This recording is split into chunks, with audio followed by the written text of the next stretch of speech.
If you are suffering from viral infection on your body, it means someone has entered in your body to destroy your cells. So hello guys, I hope you are doing well enough in your lives. Let's understand viral infection and what causes the viral infection, and as well as how to get rid of viral infection. So let's go and understand with the help of Mission Parivartan. Here, a viral infection occurs when a type of tiny, बहुत ही छोटी सी living thing जिनको हम virus कहते हैं वो आपकी body में enter करते हैं और आपको बीमार कर देते हैं. Viruses are very small and can cause various illness that you cannot imagine, such as the common cold, flu, or even more serious diseases that you go on the bed. Okay, so once inside your body, इसका मतलब एक बार अगर virus आपकी body में आ गया तो ये अपने आप को मल्टीप्लाई कर देगा, और अगर इसने मल्टीप्लाई कर दिया so it will be very hard to you to treat the exact treatment for the virus. Here, understand why viral infection happens with us. So viral infections occur when viruses invade the cells of a living organism, including the human body.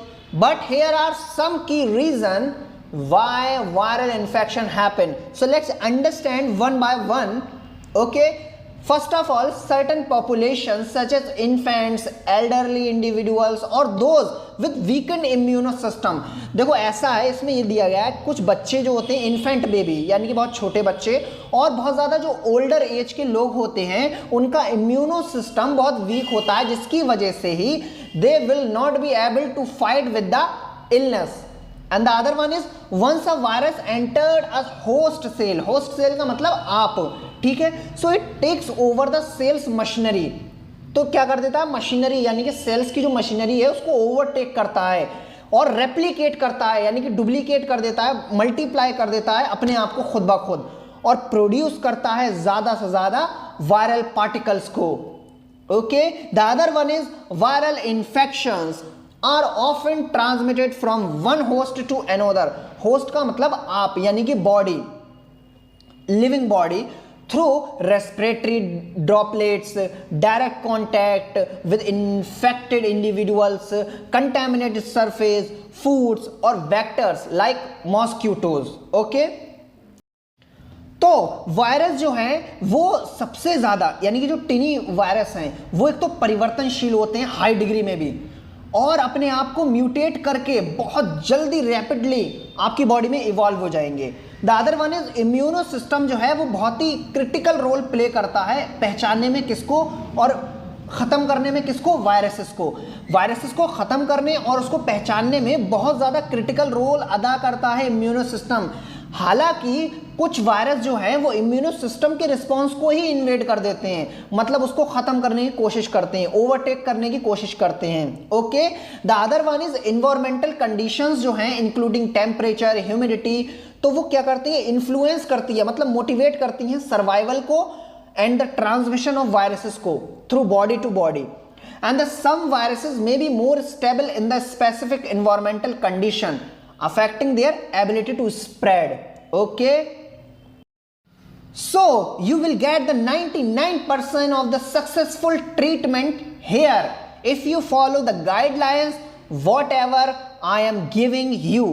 But first of all you need to consult with your healthcare provider, means doctor, so that he will judge your condition and give you the best ever medicine to reduce the fever, to reduce the effect of infection from your body.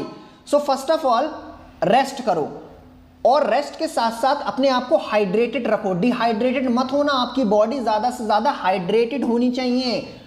Fever की medicine जैसा कि मैंने अभी बताया कि doctor की prescription से लेना. And the other one is isolate कर लेना अपने आप को. अगर इन्फेक्शन का लेवल बहुत ज़्यादा है, बहुत ज़्यादा हो या कम भी हो, अपने आप को थोड़ा आइसोलेट कर लो, यानी कि अकेला कर लो अपने आप को, कि ताकि और लोगों को आप स्प्रेड ना कर सको अपना वायरस. और if you have a sore throat, अगर आपके गले में खराशें हो रही हैं, बहुत ज़्यादा प्रॉब्लम हो रही है गले में, तो वैसे तो आपको कंसल्ट करना चाहिए डॉक्टर से, लेकिन here are some natural tips. Gargle कर लो, मतलब गार्गिल का मतलब इस तरीके से पानी लो, कौन सा वाला, सॉल्ट वाटर, उसको गरारे करो एक तरीके से। And the other one is, last but not the least one is, consume a balance diet, यानी कि बैलेंस डाइट लो, फूड लो जिसमें जो आराम से डाइजेस्ट हो जाए आपको, ठीक है। न्यूट्रिएंट रिच फूड्स को अप्लाई करो अपने लिए।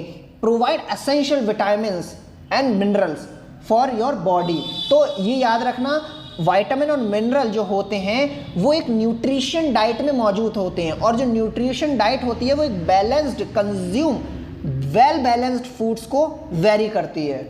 I hope you are getting my positive point. If you are not, then you can read the entire concept in English language. So thank you very much for watching our video.